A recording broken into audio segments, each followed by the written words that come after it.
Hi! We're in day 5 of my 90-day video challenge. We're going good, getting more ideas, feeling more inspired, having great conversations. Yeah, just feeling more committed to my business. And that's really what the point of this challenge is like getting the juices flowing, just putting stuff, throwing spaghetti at the wall and seeing what sticks, as one of my friends that I've met through business has said, and I love that. But yeah, it's going really well. And today I wanted to talk about something that someone asked me. I spoke about this in my stories on Instagram just a little bit, but it's a topic that I could go in much deeper, so why not make this video about it? So as you probably already know by the title, what does self-love mean? What does self-love mean to you? What does self-love mean to me?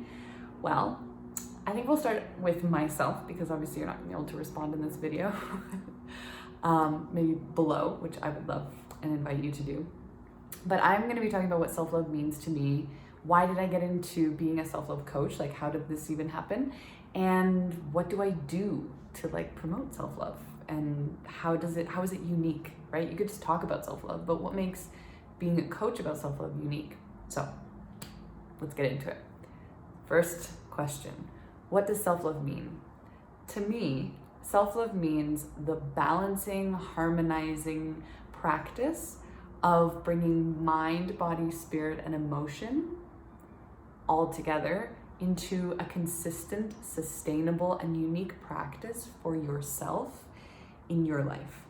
This practice is meant to improve your life on a holistic basis, not just, oh, I'm just doing mindset work, or I'm just meditating, or I'm just working out, or I do ceremony once a week, or maybe from time to time. It's getting you out of a place of scattering all those self-love, self-care practices kind of here, there, everywhere, whenever it comes up, if it ever comes up, and actually creating a consistent practice, sustainable practice for yourself that's unique to your signature self, to your way of being, to your preferences, to what you like to do, and how you like to take care of yourself. That's what self-love to me means. It's kind of a big thing, but that's why self-love is a big topic. It's a lot of things all at once, but that's why I personally was overwhelmed with all the options and all the things that you could do to take care of yourself. And I put it all together into a format or a system or a schedule, because otherwise I would just get so overwhelmed. When do I wash my hair? When do I work out? When do I go to work? When do I do that ceremony I want to do every week? What about the face mask that I love to do? What about times with my partner? Like all of these things are self-care, are self-love, because we're nurturing our family life, we're nurturing our hair, we're nurturing our bodies, we're nurturing our mind, body, spirit, emotions, right? And so the practice of self-love is never really put into, from what I've seen, a very structured format. And that really bothered me, because I'm a very highly sensitive person, very intuitive. You could call me an empath. That for me made it like everywhere, like all the practices all over the place, everywhere.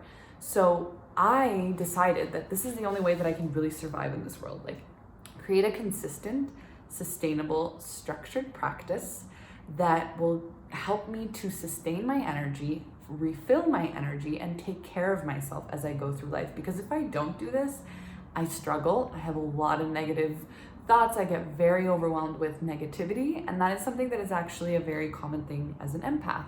And I believe that's something that I might be kind of diving more into, empaths and the empathic nature. I've just struggled with that title, because I find empaths are like, people who identify themselves as empaths often use it as a victimization structure rather than an empowering structure, which is, I feel so much and therefore I have that as a superpower, instead of I feel so much and I am now unable to do anything in the day because I'm so overwhelmed and life is so overwhelming and people suck and I don't want to be around anyone. If you know about empaths, in that community, a lot of it is like that, but a lot of it is also shifting, which is amazing. And I'm learning more about that more recently, actually. I've just shied away from it, even though I know I'm very much an empath. Ooh, there's some sirens outside. So So that is why I got into self-love, and that's how I became a self-love coach. And actually, the part of how I became a self-love coach, I think I'll probably have to do another video because I don't want to make this super long. So I have empath video and how I became a self-love coach video coming up because I don't want to lengthen this video too long. But I would just say to intro that how I became a self-love coach is kind of what I've mentioned here. I was really overwhelmed with my life and the way that I wanted to live it, and the way that I would get overwhelmed so much by things and experiences and people and environments that I was just like, this is not the way to live life. This is not empowering. This is disempowering. This is victimizing. And I want to live my life empowered. And I'm not going to just shut myself off.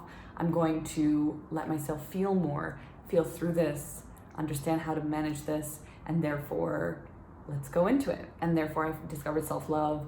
And there's a little bit of backstory to how I got into self-love coaching, but that's kind of the story around how self-love came to be for me a really big topic and kind of the overarching umbrella of everything that I talk about and that I share and that I offer in my programs and my services and my one-on-ones. So yeah, this was really fun. I really enjoyed this video. I had a really good day today and I'm excited to share this with you all. So thank you so much for watching. I hope you're enjoying this video challenge as much as I am. If you just come across me now, I have these videos. I'm doing a 90-day video challenge.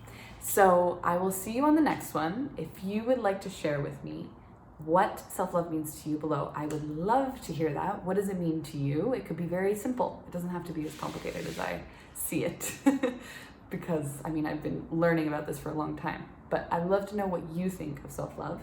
Comment below, let me know. If you like this video, please like this video.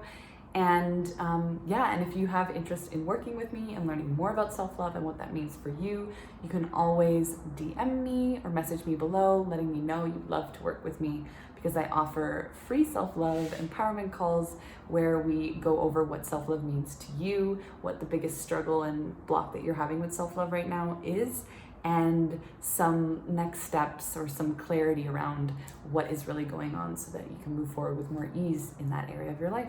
So if you'd like to do that, be a part of that, comment below, DM me, you know where to find me. Thanks so much, and I hope you have a beautiful day. Bye.